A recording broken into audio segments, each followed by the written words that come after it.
Hi, it's Neil here from Total Wellness Club, welcoming you to episode number 16 in our video series where we're looking at what helps you get healthy and fit and stay healthy and fit. And as you know, I'm training for a 10-kilometer run in just a few weeks' time, and so I thought it would be handy to enlist some professional help. So I've asked a personal trainer called Ed Ley from Absolute Health in Bristol if he wouldn't mind explaining some things to me and helping me with this training plan. So I'm off to see Ed now and see what he has to say. Hi, so I'm with Ed, and Ed, as you know, I'm preparing for a 10-kilometer run in a few weeks' time. So what I'd love you to tell me about is what kind of things I should be including in my training as I'm preparing for this. Well, Neil, rather than being an endurance challenge, running is actually a core stability challenge, and a lot of the injuries that we get from running actually arise from us turning it into an endurance exercise before we've mastered the skill of running. Yeah. Now, I appreciate that you have an upcoming run, and so you're going to want to be pushing the miles, but it can really help to spend one day a week working on the skill of actually running, which is literally to fall forward. So it's tightening up your backside, taking a breath into your stomach and bracing around that, and then getting your chin in and your shoulders back. And if you just lean forward slightly, you'll feel an increased tension in your stomach and your backside.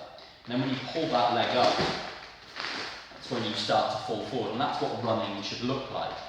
But because running is it's a tiring activity, the part of our brain that is activated, that governs exercise, doesn't learn particularly well. So slowing down and doing just 200 meters of that posture and then resting and repeating maybe 5 or 10 times really helps to train the brain to get the skill of running down. So I'm preparing for this 10-kilometer run.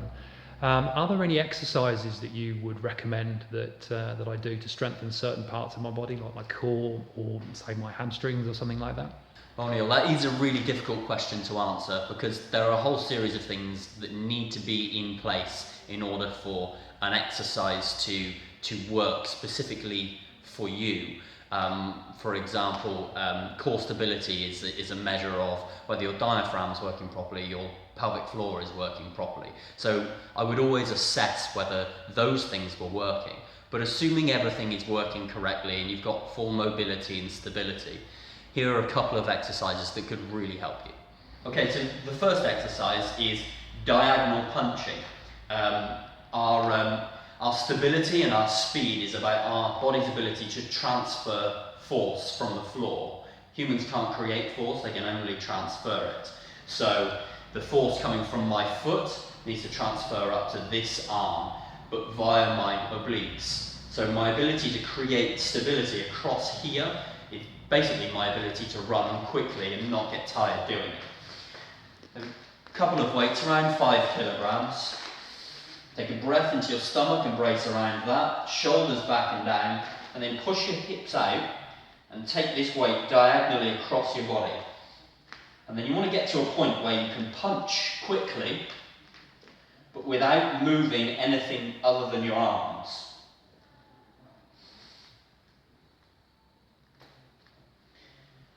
Now, about 50 repetitions of those is fantastic for just seeing if you've got the ability to transfer force and then improving on that. So running is a single leg activity. When you're running, you're basically standing on one leg 100% of the time. So it pays to get really good at standing on one leg and working out what needs to be contracted in order for you to be able to do that.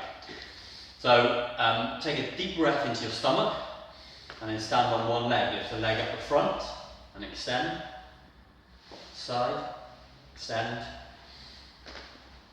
Out behind you, come back in, and then down and up. And then try and repeat that in a cycle about 6 times on one leg and 6 times on the other. So I've done running before, but I know that some people maybe watching this video have never done any running at all. What would you recommend for someone who's just starting from scratch? Well, actually, there's a famous American sprint coach whose name escapes me, so he obviously isn't that famous, who during the off season gets his athletes, top level athletes, to walk. And the reason for that is the glutes, your bum, is so integral to running that the stronger they are and the more stable they are, the more efficient your running will be. So I get people when they first start running to set a distance, maybe 1 mile or 2 miles, and concentrate on squeezing their backside and seeing how fast they can do that while not breaking into a run, and then repeating that almost every day. Not increasing the distance, but increasing the tension so that they have to increase their speed. And because our bodies are, basically we're trying to teach them the transfer force, this provides a massive kind of kick for it to be able to do that. And then you're not having to focus on the endurance, but rather the skill.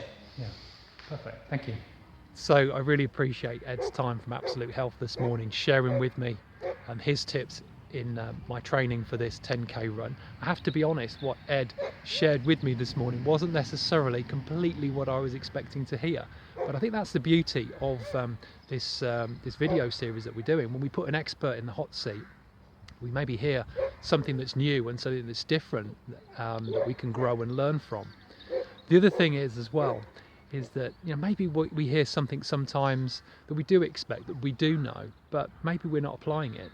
Because knowing something and not doing it is the same as not knowing it in the first place. So really appreciate that this morning. If you've enjoyed this video today, then please subscribe to this channel, and I will see you in the next video.